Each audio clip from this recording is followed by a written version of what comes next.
Yahuwah Aba, salamat ng marami po sa iyong mga iba't ibang kaloob sa amin. Sa tuwing sumasapit ang ganitong pagkakataon, iginagayak namin ang aming mga sarili upang matupad ang iyong pinag-utos sa amin. Sa araw ng Syabat na ito, nanditong iyong mga anak, magalang na tumatawag sa iyo at nagpapasalamat ng marami. Ama, maawa ka sa iyong mga anak. Tanggapin po ang aming pagsamba at pagluwalhati namin sa iyong pangalang Yahuwah. Batid mong dahilan kung bakit ang pagsambang ito napakahalaga. Iginagayak namin ang aming mga sarili sa nalalapit naming banal na hapunan upang kilalanin ang ginawa mong pag-ibig sa amin nung isugo ang iyong bugtong na anak alang-alang sa aming kaligtasan. Panginoong Yahushua, ikaw ang aming aalalahanin.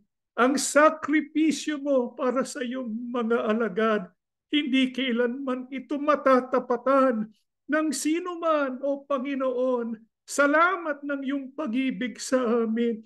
Kaya sa pagsambang ito, kapag kami nagsusuri sa aming sarili, kapag nagsusuri kami sa iyong mga kautusan, ikaw nawang maging gabay namin. Ang tinig mo aming mapakinggan sa aming puso, akay ng aming pananampalataya.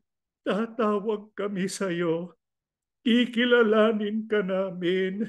Ikaw nawa ang magpakaranas sa iyong mga lingkod, ang mga tao ngayon na nandito sa pagsamba sa iba't ibang dako sa buong mundo. Kilala mo kami. Marami kaming pinagdadaanan. Marami kaming tinitiis. Pero kapag nararanasan ka namin, baliwala ang lahat ng mga yon. Ang pinakamahalaga, ikaw ang aming kapiling sapagkat ikaw ang nagpapalakas sa amin. Salamat ng marami. Pinagkaloob pong ganitong pagkakataon. Ikaw ang aming sinasamba. Patuloy kang mahabag sa amin at patuloy pang linisin ang lahat ng aming kasalanan. Pakibasbasan po kami, Ama, habang tinatanggap namin ng iyong mga aral. Maunawaan namin ito. Makasunod po kami sa iyong kalooban. Opo, alam namin hindi kami perpekto. Hindi rin perpekto ng aming pag-unawa. Tiisin mo na lang kami, Ama. Ginagawa naman namin ang lahat para kami po'y maging dapat sa iyo. Umaasa kami hindi sa aming kakayahan, kundi sa iyong pag-ibig. Ang pag-ibig mo, ito ay maaasahan. Muli pong ibuhos, Ama, Yahuwah Aba, ang iyong kapangyarihan, ang iyong banal na Espiritu. Pakibasbasan ang mga handog ng iyong mga anak. Patuloy po kaming kalooban ng mga pagkakataon para kami po ay makatugon sa iba't ibang pangangailangan ng aming pamilya. Sumasampalataya kami.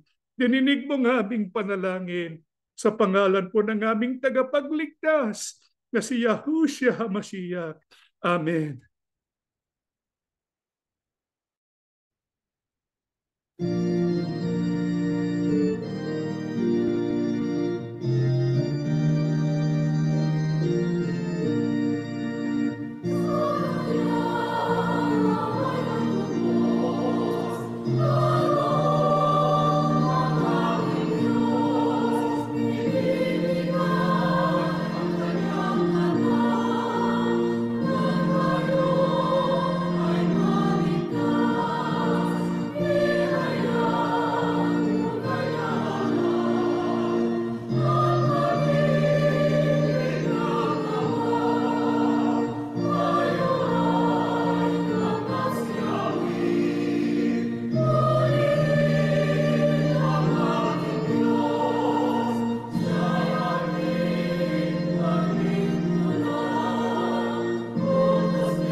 Shabbat Shalom sa inyong lahat mga kapatid. Tayo po ay nagpapasalamat na muli po tayong natipon para po isagawa ang ganitong mga pagsamba.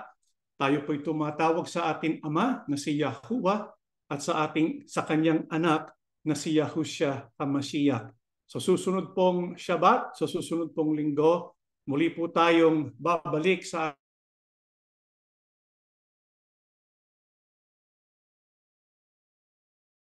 tawag nating banal na hapunan o hapunan po ng ating Panginoong Yahushua. Ito po'y tinalagan niya noon pong Passover, panahon po ng unang siglo, kasama po ang kanyang unang mga alagad. Ito po ay pinaghahandaan natin sapagkat alam natin ito po'y napakaselan, napakabanal, at ito po ay patungkol sa sakripisyong ginawa ng Diyos at ng kanyang bugtong na anak. Ngayon po yung gagawin po nating mga pagsamba sa susunod na linggo ay napaloob po sa tinatawag nating mga pista o kapistahan ni Yahuwah. Ito po ay tinutupad natin sapagkat sinusunod po natin yung pattern na binigay sa atin ng Diyos ukol po sa ginagawa nating mga pagsamba. Ito pong sinusunod natin taon-taon, linggo-linggo, buwan-buwan sapagkat napaloob doon yung kalooban ng ating Ama ukol po sa ating kaukulan bilang tagasamba ng ating Ama. Kaya alamin po natin, ano po ba itong programang ito na pagkaloob ng Diyos sa atin na dapat nating sundin sa ating ginagawang mga pagsamba. Magsimula po tayo dito po sa Levitico 23:1 hanggang 3. Sinabi ni Yahuwah kay Moises, ipahayag mo sa mga Israelita ang mga pistahang itinakda ko. Ipangingila nila ang mga banal na pagtitipong ito at magkakaroon sila ng banal na pagpupulong. 6 na araw yaong kayong magtatrabaho, ngunit sa ikapitong araw, kayo'y magpapahinga. Iyon ay araw ng banal na pagtitipon. Huwag magtatrabaho ang sino man sa inyo, saan man kayo naroroon, iyon ay araw ng pamamahinga para kay Yahuwah. Binasa po natin, ay binigay po ni Yahuwah Abba noon po sa panahon ni Moises nung tinatag niya ang kanyang bayang Israel upang tuparin yung mga pagsamba sa kanya. Ito rin ang programang sinusundan natin sapagkat ito rin yung programang sinunod ng mga apostol at higit po sa lahat ng ating Panginoong Yahushua. Sa programang ito, may binabanggit si Moises, may binabanggit si Yahuwah na mga banal na pagtitipon. Actually, yung pong Hebrew word na ginamit po rito na tinranslate banal na pagtitipon ay ang salitang Hebrew mikraw.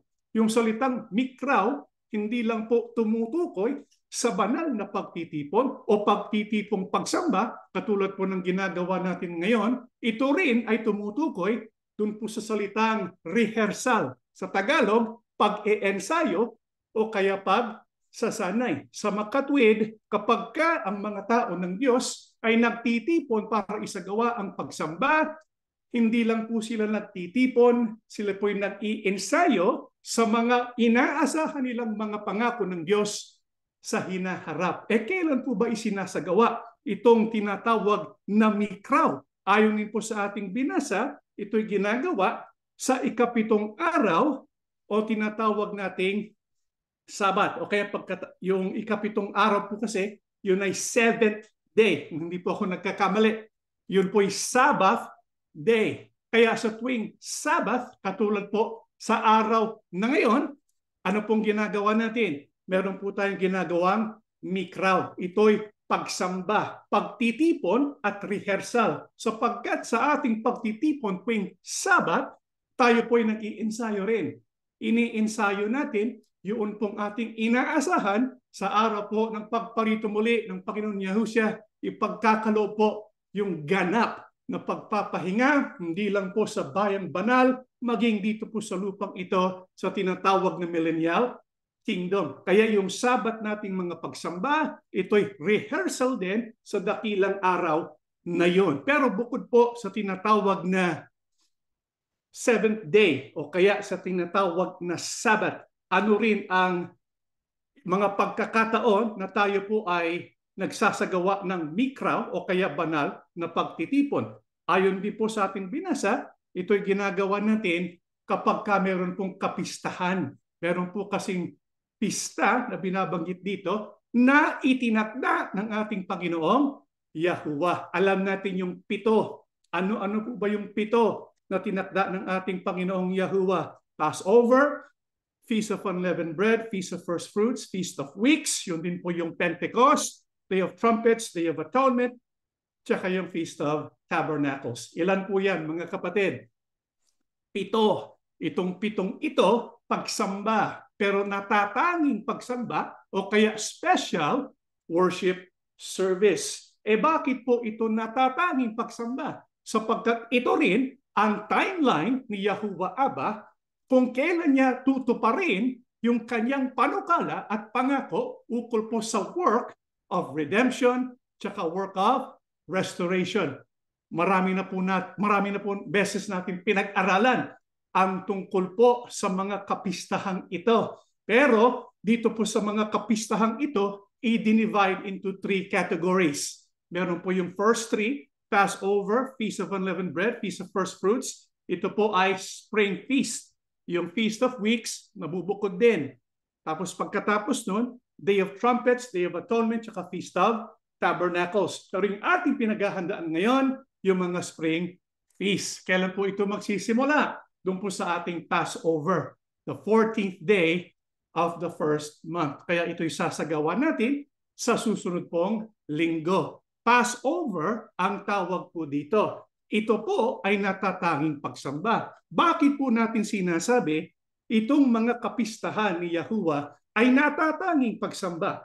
Pakinggan po natin ang nakasulat po sa Deuteronomio 16 hanggang 17. Bawat taon dapat makiisa ang bawat lalaki sa 3 pistang ito. Ang pista ng tinapay na walang pampaalsa, ang pista ng pag-aani at ang pista ng pagtatayo ng mga kubol. Pupunta ang bawat isa sa kanila sa presensya ni Yahuwah na inyong Diyos na lugar na pipiliin niya. At nararapat na magdala sila ng handog kay Yahuwah ayon sa pagpalang ibinigay sa kanila ni Yahuwah na inyong Diyos. Ang binasa po natin ay ukol po sa 3 pista na binabanggit. Ano-ano po yon, mga kapatid? Nakasulat po dyan, pista ng tinapay. Ano pa? Susunod na slide. Pista ng tinapay na walang pampaalsa. Pista ng pag-aani at pista ng pagtatayo ng mga kubol. Nakasulat po dyan 3. Pero alam natin, meron pong 7 na mga kapistahan. Sapagkat yung una na binabanggit po dyan ay kasama yung 3. Halimbawa, yung pista ng tinapay na walang pampaalsa, nagsisimula po yan sa Passover.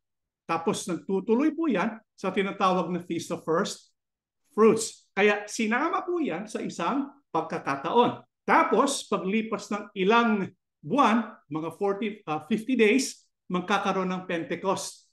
Ito po ay tinatawag dito na pista ng pag-aani. Ito po yung Feast of Harvest, Feast of Weeks o kaya Pentecost. Isang kapistahan lang yon. Tapos, doon po sa Fall Feast, meron po silang tinatawag na pista ng pagtatayo ng mga kubol. Binubuo po ito ng 3.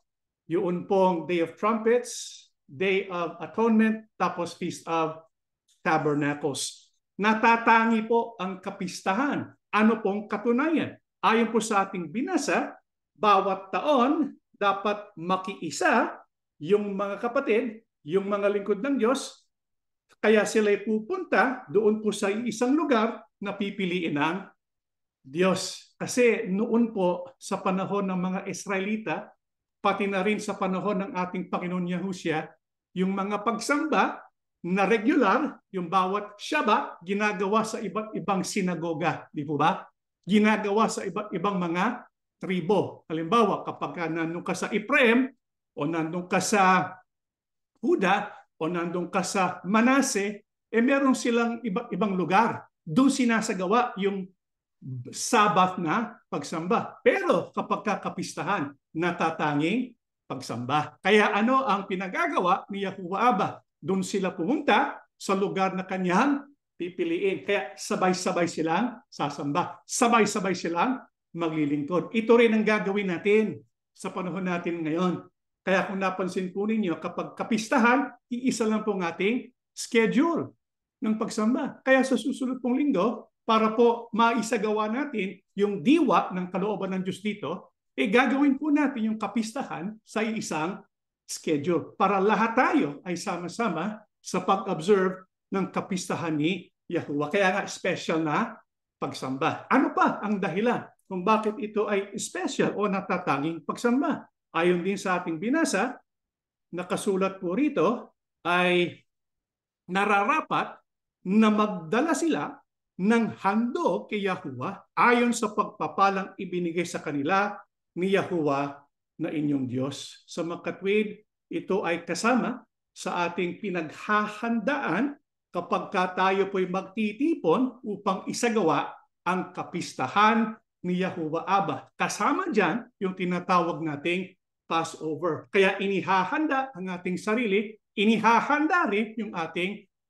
ipagkakaloob na handog sa Diyos. Bakit po hinihingi ng Diyos ang handog na natatangi sa ganitong mga okasyon? Sapagkat ito ay pagpapahayag ng ating pagkilala at pagpapasalamat sa ginawa ng Diyos at ginagawa ng Diyos na redemption at restoration. Kinikilala natin na sa mga mawidim na ito, may ginagawa ang Diyos ukol sa ating kaligtasan. Dapat lang ipahayag natin sa Diyos, salamat Ama, sapagkat pinagkaloob sa amin ang ganitong pagkakataon para kami magkamit ng kaligtasan. Kaya sa panahon po ng Passover, halimbawa, anong dahilan kung bakit yung mga Israelita ay nagpapasalamat sa Diyos? Pakinggan po natin ang nangyari doon po sa tinatawag nating unang Passover, Exodo 12:5 hanggang 7. Kailangang lalaki ang tupa o ang kambing, 1 taong gulang, walang kapintasan, aalagaan ito hanggang sa 14 na buwan. At sa kinagabihan, sabay-sabay na papatayin ng buong bayan ang kani-kanilang inalagaang hayop. Kukuha sila ng dugo nito at ipapahid sa magkabilang poste at itaas ang pintuan ng bahay na kakainan ng kinatay na hayop. Ito po ang tinatawag nating unang Passover, sapagkat nung ang Israel nandoon pa sa Ehipto, sila po ay mga bihag ng Ehipto, alam po natin yan, sinugo ng Diyos si Moises para sila ay mapalaya. Para mapalaya ang bayang Israel, merong gagawing milagro ang Panginoon Diyos. Ito po yung 10th plague. Kung naaalala po ninyo, ano po ba yung 10th plague? Lahat ng mga firstborn sons, di ba? Sila ay mamamatay. Kaya ito ang gagawin ng Diyos para yun pong Faraon, mapilitan siya na ipalpalayain na ang bayang Israel. Kaya may utos ang Diyos kay Moises. Ang sabi niya, sa bayan, ito ang pag-utos mo. Kumuha sila ng isang tupa na walang kapintasan. Aalagaan nila, tapos on the 14th ng first month, anong gagawin? Kakatayin o kaya papatayin yung tupa. Ngayon, yung dugo mula po sa tupa, anong gagawin? Yun po ay ipapahid sa magkabilang poste at sa itaas ng pintuan. Bakit pinagagawa ito ng ating Panginoon Diyos? Pakinggan po natin sa 12 hanggang 14, sapagkat ako'y dadaan sa lupain ng Ehipto sa gabing yaon, at aking lilipulin ang lahat ng mga panganay sa lupain ng Ehipto, maging tao at maging hayop, at gagawa ako ng kahatulan laban sa lahat ng mga Diyos sa Ehipto. Ako si Yahuwah. At ang dugo ay magiging sa inyo'y isang tanda sa mga bahay na inyong kinaroroonan. At pagka aking nakita ang dugo, ay lalampasan ko kayo at walang salot na sa inyo. Napapatay sa inyo, pananakit ko sa lupaing Ehipto. At ang araw na ito'y magiging sa inyo isang alaala at inyong ipagdidiwang na pinakapista kay Yahuwah. Sa buong panahon ng iyong lahi ay inyong ipagdidiwang na pinakapista na bilang tuntunin magpakilanman. Anong dahilan kung bakit po pinapahid ng Panginoon Diyos yung dugo ng tupa dun po sa magkabilang poste at sa itaas ng pintuan? Ayon po sa ating binasa, tanda kasi yung dugo Kapag dumating na yung kamatayan, pag nakita po yung pong dugo, lalampasan. Kaya nung nangyari po na dumaan yung pong kamatayan, sino po ang mga nadamay? Lahat po ng mga taga-Ehipto, pero hindi nadamay. Yung nalampasan ng kamatayang ito, yung nalampasan ng salot na ito, walang iba kundi ang bawat tahanan, bawat bahay na meron pong dugo. Kaya nga tinatawag na Passover. Nilampasan ng salot. Kaya ito'y pinagpapasalamat ng ating pinagpapasalamat ng mga taga-Israelita sa Panginoon Diyos. Kaya nga sa pagdumarating yung pong kapistahan, talagang pinapakita nila yung kanilang pagpapasalamat sa ating dakilang Ama. Kaya mahalaga na sa tuwing tayo po ay nag-observe ng Passover, maalaala din natin yun. Yung ginawa ng Diyos na kaligtasan. Sapagkat yung ginawa niyang kaligtasan sa Israel, damay rin tayo dun Kasama rin tayo sa biyayang dulot ng pagliligtas sa bayan Israel. Sapagkat yung Kristo, saan po ba nagmula? Hindi po ba sa bayan Israel? Kasama yan sa gawaing pagliligtas ng ating dakilang Yahuwah. Pero sa panahon natin ngayon, paano po natin isinasagawa itong mga kapistahan? Pakinggan natin ng Kolosas 2:16 hanggang 17. Sino man nga ay huwag humatos sa inyo tungkol sa pagkain o sa pag-inom o tungkol sa kapistahan o bagong buwan o araw ng Sabat na isang anino ng mga bagay na magsisidating. Ngunit ang katawan ay kay Kristo. Yung palang kapistahan, yung palang Sabat na ginagawa noon na mga pagsamba, yung mga pagtitipon na banal, yung po ay sumasagisag sa gagawin ng ating Panginoong Yahushua. Kaya nga ang sabi rito ni Apostol Pablo, yung mga kapistahan, yung Sabat, anino ng mga bagay na darating. Sino po yung katawan? Walang iba kundi ang Panginoong Yahushua. Sa makatwid, napakahalaga noong mga kapistahan. Sapagkat yun, nakaugnay kanino? Sa Panginoong Yahushua. Sa panahon natin ngayon, kapag dumarating ang panahon ng mga kapistahan, inaalaala natin yung ginawa ng Diyos. At inaalaala din natin yung ginawa ng Panginoon Yahushua. Alinsunod po doon po sa timeline ng mga kapistahan na ito. Kaya para sa atin, tayo po ay nagpapasalamat sa Ama at nagpapasalamat sa ating Panginoong Yahushua. Pagka tayo po ay nag-a-observe ng mga kapistahan ni Yahuwah, ito'y inihuukol natin sa ating Panginoong Yahushua na katawan na mula doon nagkaroon ng anino. Kaya ang bida, Panginoong Yahushua. Ang pinararangalan natin, Panginoong Yahushua. Halimbawa, sa darating na Passover, para po maparangalan ang ating Panginoon Yahushua, anong gagawin natin? Ibig sabihin ba tayo ay kukuha ng isang tupa, tapos kakatayin natin yung tupa para po ma-observe natin yung po tinatawag ng kapistahan ng Passover? Hindi po. Bakit? Anong dapat natin gawin? Pakinggan po natin ang nakasulat po sa unang Korinto 5:7 hanggang 8. Kaya alisin ninyo ang lumang pampaalsa na walang iba kundi ang kasalanan upang maging bago at malinis kayo. Sa katunayan, nilinis na kayo dahil inialay si Kristo para sa atin. Tulad siya ng tupang inialay tuwing pista ng paglampas ng anghel. Kaya ipagdiwang natin ang pistang ito hindi sa pamamagitan ng tinapay na may lumang pampaalsa, kundi ng tinapay na walang pampaalsa, na ang ibig sabihin ay talikuran na natin ang dati nating mga kasalanan at kasamaan at mamuhay na tayo ng malinis at tapat. Sa panahon po natin ngayon, sa panahon ng mga apostol, Paano po natin pinagdiriwang yung tinatawag na kapistahan o kaya Passover? Ang sabi po ni Apostol Pablo, kahit po sa panahon ni Kristo, kasi nung sinulat niya ito, umakyat na sa langit ang Panginoong Yahushua. Pero hindi po tinaboy yung kapistahan. Napansin niyo po yun? Tinutupad pa rin ng mga apostol yung kapistahan. At hindi lang tinutupad ng mga apostol, maging yung mga taga-Korinto. Yung mga taga-Korinto, mga Hentil eh. Pero kahit mga Hentil, sila po'y sinasama ng mga apostol doon po sa pagdiwang ukol po sa kapistahan. Pero sa pagdiwang doon po sa kapistahan, kanino po iniukol ang lahat ng bagay? Sa Panginoong Yahushua. Halimbawa, doon po sa Passover, kailangan pa ba natin ng tupa? Hindi po. Sapagkat may tupa na binigay sa atin.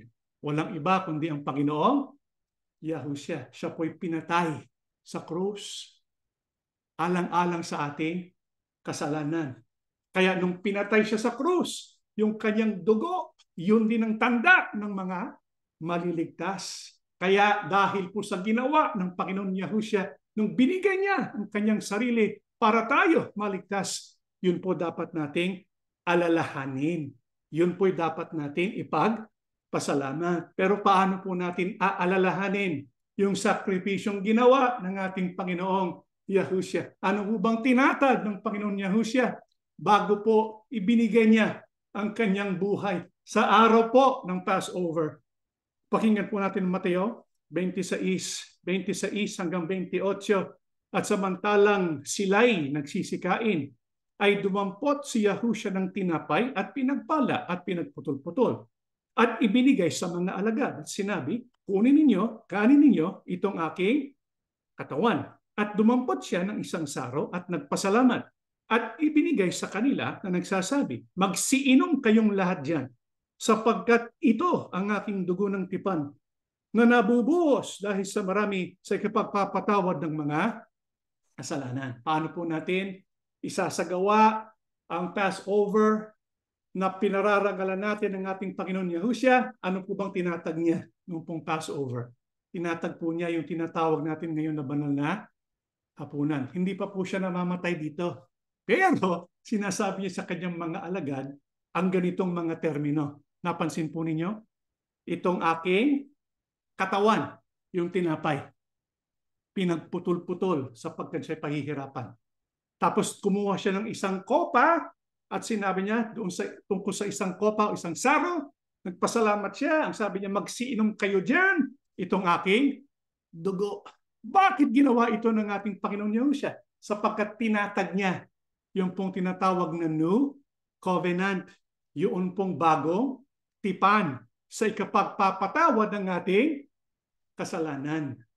Hindi alam po ng mga alagad ng ating Panginoon Yahushua, paglipas lang ng mga ilang oras, siya po'y aarestuhin, pahihirapan, ipapako sa krus, at mamamatay sa makatwid. Siya po yung naging tupa para sa ating kasalanan at sa yung dugo na naibuwis niya, yun ang nagpapatawad sa ating kasalanan. Kaya dahil doon, napaloob tayo sa bagong tipan ng Diyos. Kaya ang dapat natin pasalamatan ay ang ating Ama at ang ating Panginoong Yahushua dahil po sa kanilang sakripisyo para tayo ay maligtas. Kaya napakasagrado mga kapatid.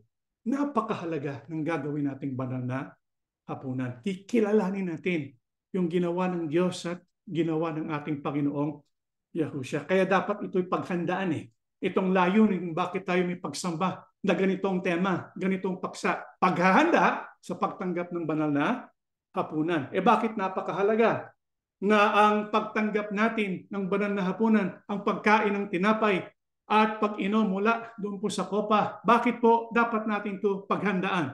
Pakinggan po natin ang unang Korinto 11, ang talatay 27. Kaya't ang sino mang kumain ng tinapay o uminom sa saro ng Panginoon na di nararapat ay magkakasala sa katawan at dugo ng Panginoon. Bakit po natin pinaghahandaan ang pagtanggap ng banal na hapunan? Sapagkat maaari ng isang tao tumanggap ng banal na hapunan, pero sa halip na malugod sa kanyang Panginoon, ang sabi, magkakasala siya sa katawan at dugo ng Panginoon. Ayaw natin mangyari yun.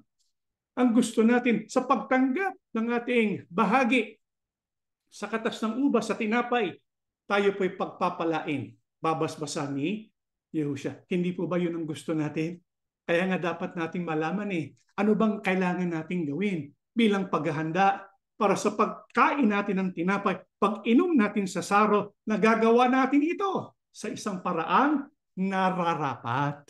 Kasi kapag hindi nararapat yung ating pagtanggap ng banal na hapunan, magkakasala lang tayo. Ito po yung nangyari doon sa Korinto. Sa Korinto kasi maraming problema. Doon po sa Korinto, opo, nagbanal na hapunan. Pero tinanggap nila ang banal na hapunan na hindi nararapat. Anong nangyari sa kanila? Pakinggan po natin sa 32, sabi ni Apostol Pablo, dahil dito'y marami, napansin po ninyo, marami, hindi po kaunti. Marami sa inyo ang mahihina at mga masasaktin at hindi kakaunti ang nangatutulog. Ano ibig sabihin po nun? Pinagpahinga na ng Diyos. O kaya namatay na. Diba?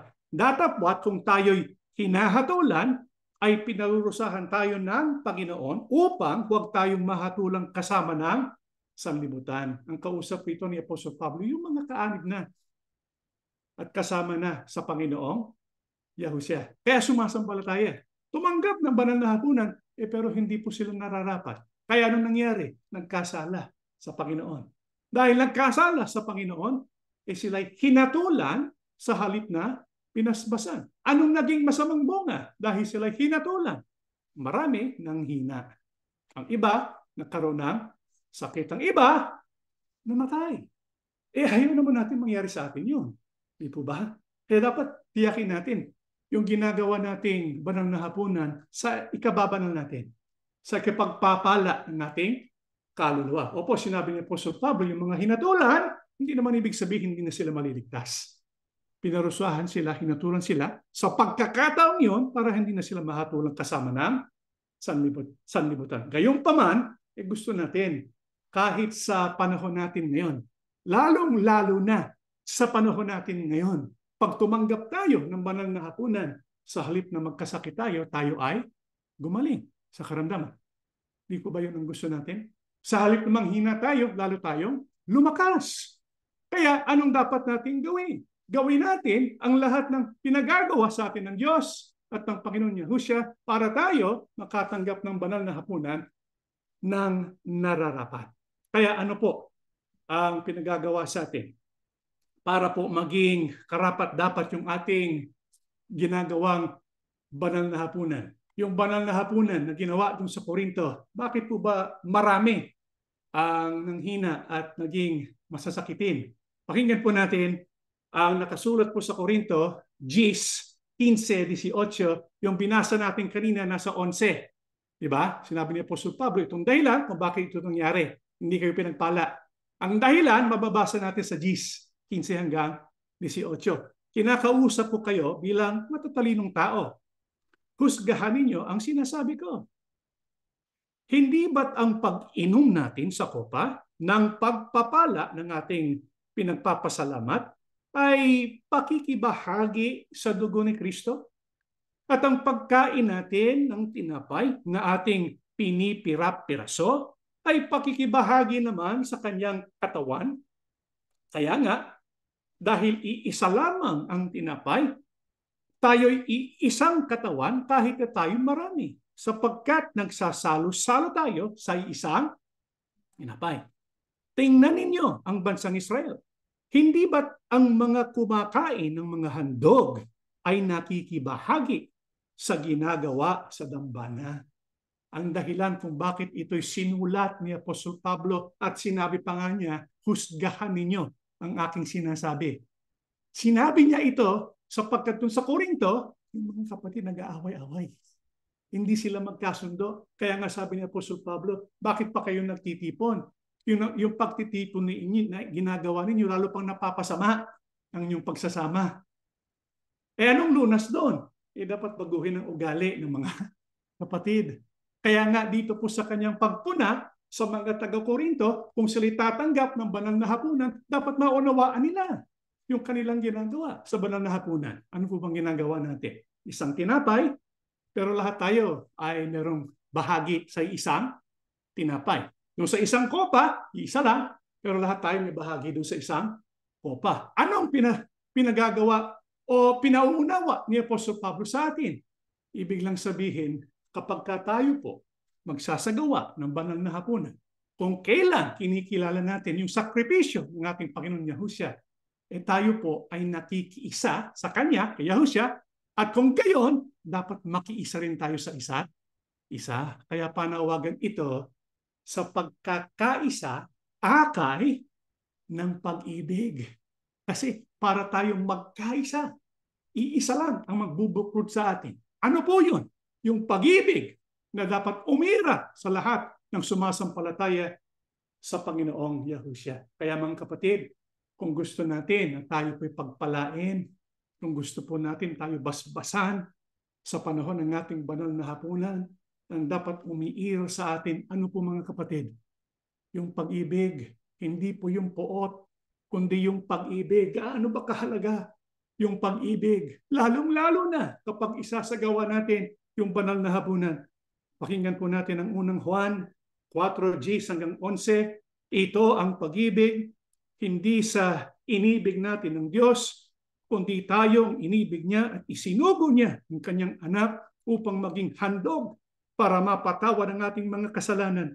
Mga minamahal, kung ganoon kadakila ang pag-ibig ng Diyos sa atin, dapat din tayong magmahalan. Tayo'y umiibig sapagkat ang Diyos ang unang umibig sa atin. Ang nagsasabing, iniibig ko ang Diyos. Subalit, napopoot naman sa kanyang kapatid ay sinungaling.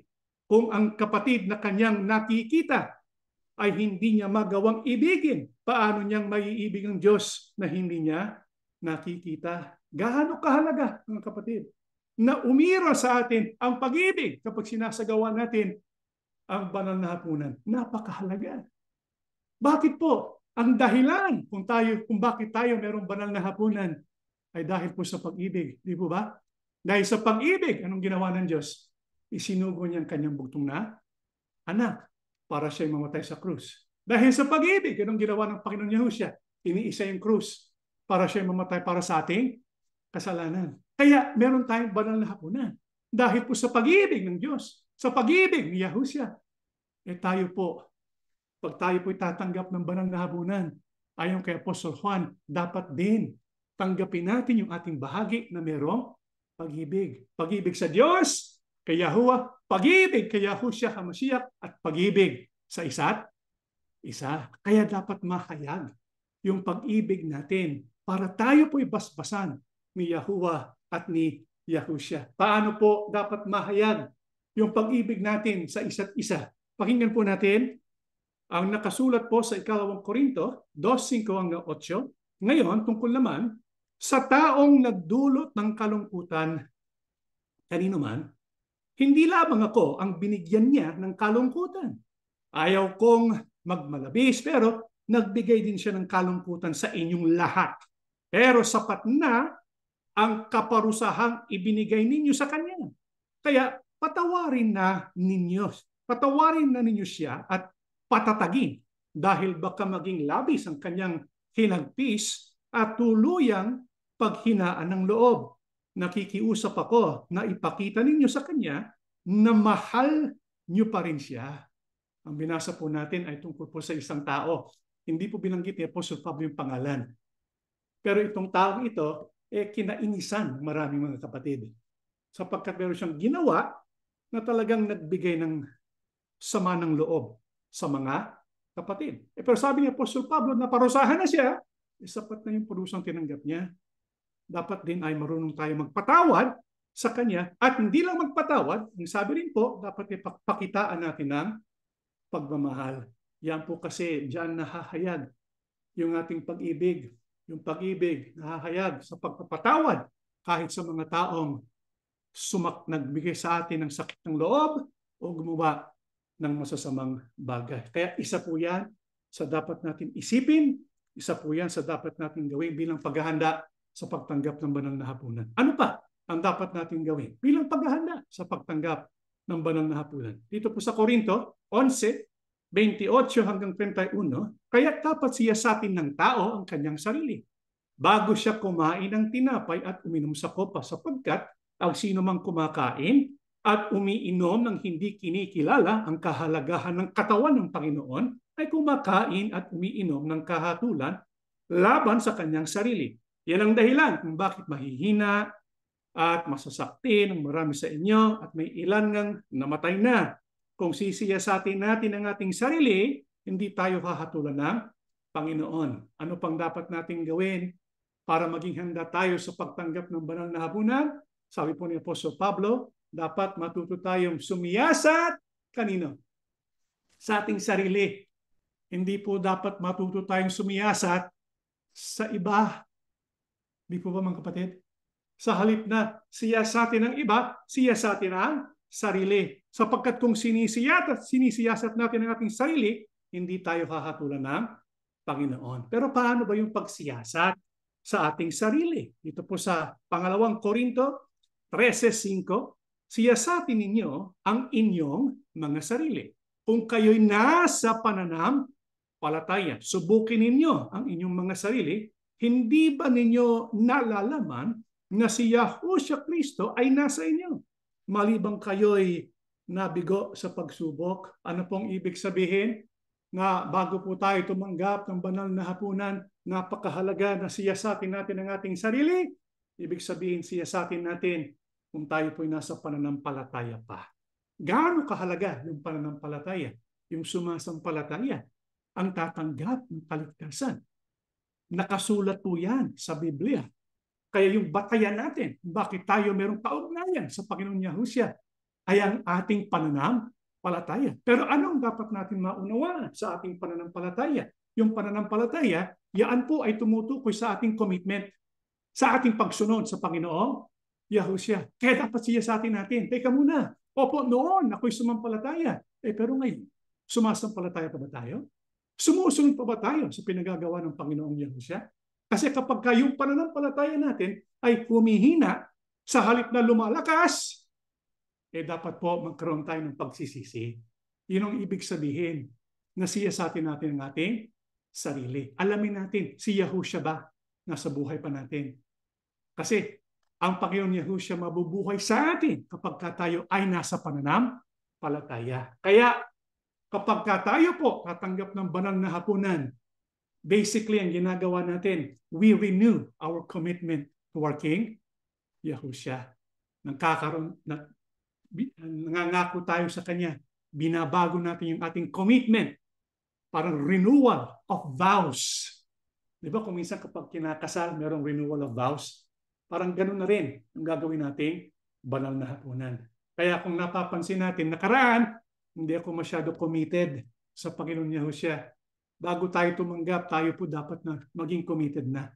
Masabi natin sa Panginoon Yahushua, nagbabago na po ako, nagsisisi na po ako, tanggapin po sana ang iyong abang lingkod. Isa pa yan sa dapat nating gawin paghahanda. Ano pa ang dapat nating gawin? Pakinggan po natin sa unang Korinto 11:23 hanggang 26, ito pong pahayag.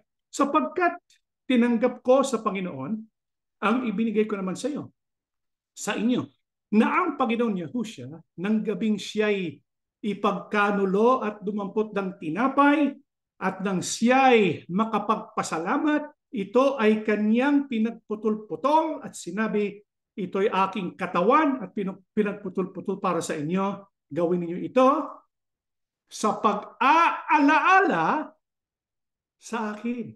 Sa gayon ding paraan ay kinuha niya ang kopa pagkatapos maghapunan na sinasabi, ang kopang ito'y siyang bagong tipan sa aking dugo. Gawin ninyo ito tuwing kayo'y iinom nito sa pag-aalaala sa akin. Sapagkat sa tuwing kainin ninyo ang tinapay na ito at inuman ang kopa, pinapahayag ninyo ang kamatayan ng Panginoon hanggang sa dumating siya. Ano pang dapat natin gawin para sa pagtanggap natin ng banal na hapunan? tayo po'y babasbasan ni Yahushua HaMashiach. Ang sabi po ni Apostle Pablo, itong tinanggap ko ay ang binibigay ko sa inyo. Ito'y nanggaling mismo sa Panginoon Yahushua. Direkta niya binigay kay Apostle Pablo. Binibigay naman sa atin ngayon. Kaya ito'y para sa ating lahat. Ano po ang napakahalagang bilin ni Apostle Pablo para sa ating lahat? Ang sabi po niya, pag tayo tatanggap ng tinapay, hindi basta tinapay yung ating tinatanggap, kundi katawan nino. Dapat alalahanin natin yung kamatayan ng Panginoong Yahushua. Yung pag-inom natin mula sa kopa, yung iniinom natin sa sumasagisan, doon po sa dugo ng ating Panginoong Yahushua. Hindi tayo basta iinom lang. Aalalahanin natin yung pagdurusa, yung kamatayan. Lahat ng mga tiniis ng ating Panginoong Yahushua. Kaya hindi po ito pagtanggap lang ng tinapay at pag-inom lang mula sa kopa. Hindi po mga kapatid. Ito po ay pagkakataon para maunawaan natin yung sakripisyo, yung pagtitiis ng ating Panginoon Yahushua. Alam niyo po ba kung ano ang tiniis ng Panginoon Yahushua? Kung bakit dapat lang alalahanin natin yung kanyang sakripisyo? Pakinggan po natin dito po sa Isaias 53:4 hanggang 6. Ang totoo, tiniis niya ang mga sakit at mga kalungkutang dapat sanay tayo dumanas. Ang akala natin ay pinarurusahan siya ng Diyos dahil sa kanyang mga kasalanan. Ang totoo, sinugatan siya dahil sa ating mga pagsuway. Binugbog siya dahil sa ating kasamaan. Ang parusang tiniis niya ang naglalagay sa atin sa magandang kalagayan. At dahil sa mga sugat niya, ay gumaling tayo. Tayong lahat ay parang mga tupang naligaw. Bawat isa sa atin ay gumawa ng nais nating gawin. Pero siya ang pinarusahan ni Yahuwah na parusang dapat sana ay para sa ating lahat. Nakita niyo mga kapatid, yung parusa na dapat para sa atin, inangkin ng ating Panginoong Yahushua. Kaya ano ang kanyang tiniis? Yung kalungkutan, mga sakit, sinugatan siya, binugbog siya. Marami po siyang tiniis. Pero bakit niya ginawa lahat yun? Para sa atin, para tayo makarating sa magandang kalagayan. Aling kalagayan yun? Kalagayang maliligtas. Kaya ano ang ating maaasahan? Lalong-lalo na kapag sumasampalataya tayo sa ginawang sakripisyo ng ating Panginoon Yahushua. Ayon po sa ating binasa, at dahil sa mga sugat niya, ay gumaling tayo. Mga kapatid, alam niyo po ba, ang Panginoon Yahushua, nung siya'y namatay sa krus, nagkaroon ng mga tao na nabuhay na mag-uli. Babasahin po niyo sa Mateo, upang talata ng Biblia, kasi nung namatay siya, yung araw naging madilim. Diba? Hindi lang yon, nagkaroon ng earthquake. Hindi lang yon, maraming mga lumabas sa libingan. Nagkaroon ng pagkabuhay na mag-uli nung namatay ang ating Panginoong Yahushua. Saan sila naparoon? Hindi ko alam. Pero alam natin, sinasabi kasi ng Biblia, maraming nabuhay na mag-uli. Ibig sabihin, sample. Sample yun ng pagkabuhay na mag-uli. Alam natin, dahil po namatay ang Panginoon Yahushua para sa atin, sa araw ng pagparito niya muli, tayo rin, magkakaroon ng buhay na walang hanggan. Tayo po magkakaroon, bubuhay tayo mag-uli ng ating Panginoon Yahushua. Pero nung namatay si Kristo, nagkaroon po ng sample. Di ba? Nagkaroon ng halimbawa.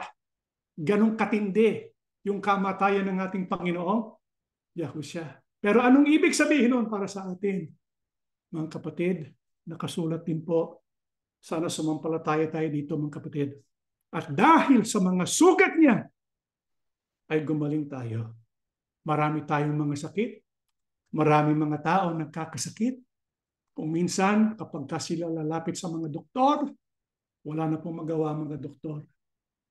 Pero meron po tayong malalapitan. Walang iba kundi ng ating Panginoon Yahushua. Sa buhay pa lang na ito, Maaari po siyang magparamdam. Maaari po siyang magbigay sa atin ng milagro. Sumampalataya kayo mga kapatid. Nagmimilagro pa rin ang ating Panginoon Yahushua. Opo, nandito pa tayo sa lupa, nasa langit siya. Pero mahal na mahal niya tayo. Merong mga pagkakataon ng dahilan kung bakit tayo dumaraan sa iba't ibang pagsubok, dumaraan sa iba't ibang tiisin. Sapagkat gusto niyang ipadama sa atin yung kanyang pagmamahal. Kaya pagka iniisip natin yung sakripisyo ng Panginoon Yahushua, bakit hindi po tayo lumapit sa Kanya at sabihin sa Kanya, Panginoon, sumasampalataya ako at nagpapasalamat ako sa iyo sa ginawa mo sa krus. Sumasampalataya po ako sa inyo na kahit ako may sakit, kahit ako kung minsan nanghihina, dahil sa pagtingin ko at pagkilala sa iyo, ako'y gagaling. Walang imposible sa ating Panginoon Yahushua. Ang dahilan kung bakit siya namatay sa krus, yung pag-ibig. Ang dahilan kung bakit didinggin niya ang ating tinig kapag tayo iiyak sa Kanya, ay ang pag-ibig. Kaya doon tayo sumampalataya. Doon po tayo maakit sa ganap na pananampalataya at pagtitiwala sa Kanya. Kaya mga kapatid, sa susunod na linggo, tatanggapin natin yung banal na hapunan. Ngayon pa lamang, maghanda na tayo. Paano tayo maghahanda? Ito mga dapat nating gawin mula po sa ating mga pinag-aralan. Pagtanggap ng hapunan ni Yahushua, tanggapin natin ito na meron pong pagpapasalamat. Sabihin natin sa Ama at sa Panginoon Yahushua, ipakita natin yung ating pagpapasalamat sa ginawa po nila. Tanggapin natin na may pag-ibig, pag-ibig sa Diyos, pag-ibig kay Kristo, pag-ibig sa isa't isa, na tayo po ay nagpapatawaran sa isa't isa. Tanggapin natin na may pagsisiyasat sa ating sarili para maakay tayo sa ganap na pagbabagong buhay. Tanggapin natin na may pag-aalaala kay Yahushua kung paano tiniis niya ang lahat ng mga iba't ibang pagbubugbog, lahat ng iba't ibang mga kasamaan alang-alang sa atin. At tanggapin din natin na may pananampalataya sa ating pag-ensayo sa inaasahan. Kasi meron pong binanggit ang Panginoon Yahushua nung binigay niya sa mga alagad niya yung tinapay at ng kopa na dapat natin maunawaan. Bago po tayo magwakas sa ating pag-aaral, balikan po natin yung nakasulat po sa Mateo 26 hanggang 29. At samantalang sila'y nagsisikain, ay dumampot si Yahushua ng tinapay at pinagpala at pinagputol-putol at ibinigay sa mga alagad at sinabi, kunin ninyo, kanin ninyo, itong aking katawan.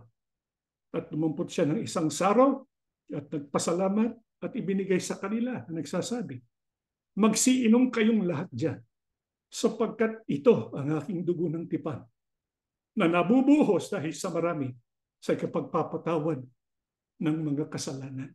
Sa araw na ito, itinatag ng Panginoon Yahushua yung banal na hapunan, yung bagong tipan para tayo magkamit ng kaligtasan. Yung mga alagad niya, nakasama niya dyan habang sila kumakain ng tinapay, habang umiinom mula sa kopa, hindi nila ganap pa nauunawaan ang kahulugan na ito. Sapagkat hindi pa namamatay sino? Ang Panginoon Yahushua. Pero pagtanggap nila ng kanilang bahagi ng tinapay, pagtanggap nila ng bahagi ng kupa, ilang oras lang, siya po'y inaresto, pinahirapan, pinako sa cross, nakita ng kanyang mga alagad, namatay ang Panginoon Yahushua. At sila'y tumakbo, nawala ng pag-asa. Akala nila tapos na ang kanilang gawain. Pero sa pangatlong araw, ano pong nangyari? Ang Panginoong Yahushua nabuhay na mag-uli. Kasama pala yung kamatayan niya sa panukala ni Yahuwah Abba para sa kaligtasan ng tao. Pero nung binigay niya yung pong tinapay, yung binigay niya ang kanyang kopa, meron pang sinabi ang Panginoong Yahushua na ito dapat natin panghawakan.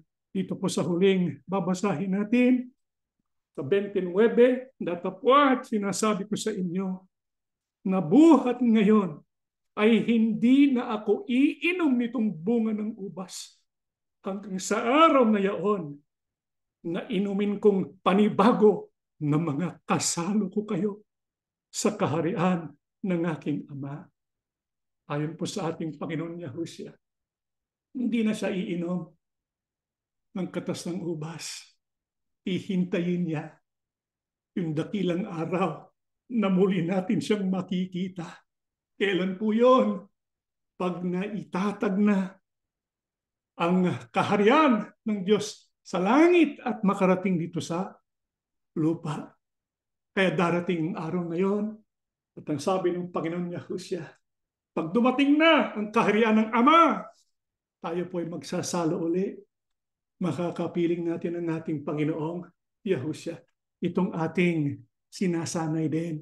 Itong ating pag-iensayo. Kaya sa tuwing tayo po'y tatanggap ng banal na hapunan, dapat tanggapin natin ito, akay ng pananampalataya na yung ginagawa natin, pagtanggap ng tinapay, pagtanggap ng kopa, ito ay sumasagisag din sa dakilang araw. Babalik ang ating Panginoong Yahushua.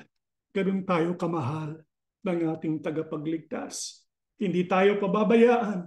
Palagi po siyang nakaabang para pagpalain tayo at para dinggin ang ating mga panalangin. Tayo po'y tumayo at tayo po'y mananalangin.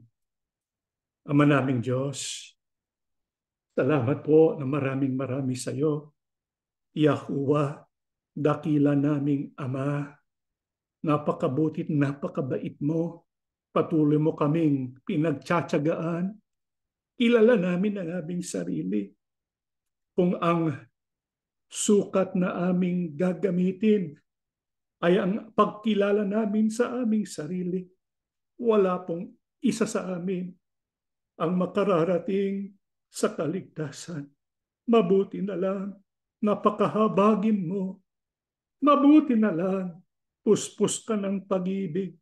Nawa ang pag-ibig na pinadama mo, ang pag-ibig na pinangaral mo, itong maisabuhay namin bilang yung mga anak. Tulungan mo kami sa pagbabagong buhay. Tulungan mo kaming isagawa ang pagpapatawad sa isa't isa. Maging ganap ang aming paghahanda upang sa pagtanggap namin ng aming bahagi ng banal na hapunan, babasbasan mo kami, tutulungan mo kami. Ang ilan sa iyong mga anak, may mga karamdaman, may mga sakit na tinitiis. Ama, alam namin, nakikinig ka sa iyong mga anak. Mahal na mahal mo kami dahil sa iyo nagkaroon ng bagong tipan. At sa bagong tipang ito, ang mga sumasampalataya makaaasa sa iyong kapangyarihan. Aasa kami sa iyo. Pakibuhos ang iyong banal na Espiritu sa araw ng banal na hapunan. Marami kaming tatawag sa iyo. Ikaw si Yahuwah, puspos ng pag-ibig. Iyon ang batayan namin. Kaya umaasa kami sa kaligtasan at sa pagpapagaling ng lahat ng aming karamdaman. Panginoong Yahushua, nasugatan ka dahil sa amin. Dahil sa iyong sugat, gagaling kami. Mahabag ka sa iyong mga hinirang. Sa araw naming pagtitipon, maranasan ka namin. Madama ka namin sa aming puso. Nagpatuloy kang pinagtsatsagaan mo kami at patuloy mo kaming hinahawakan. Panginoong Yahushua, marami kaming ilalapit sa iyo patungkol sa aming mga mahal sa buhay. Kasi po gusto namin sila'y maakay sa tunay na pananampalataya na ikaw ang ginagawa nilang pastor, tagapagligtas. Alalahanin ang mga mahal namin sa buhay, ang mga anak namin, kamag-anak namin, mga magulang namin, maakay silang lahat sa ganap na pagtitiwala sa iyo para magkamit kaming lahat ng buhay na walang hanggan. Ama, sa mga araw na darating, patuloy po kaming pagtiyagaan. Tulungan po kami sa paghahanda. Masiyasat namin ang aming mga sarili at kami po ay makapagbalik sa iyo. Sumasampalataya kami, Ama. Pinasbasan mo pong yung mga anak. Pinasbasan mo ng aming mga pagtitipon sa pangalan po ng aming tagapagligtas na si Yahushua HaMashiach. Amen.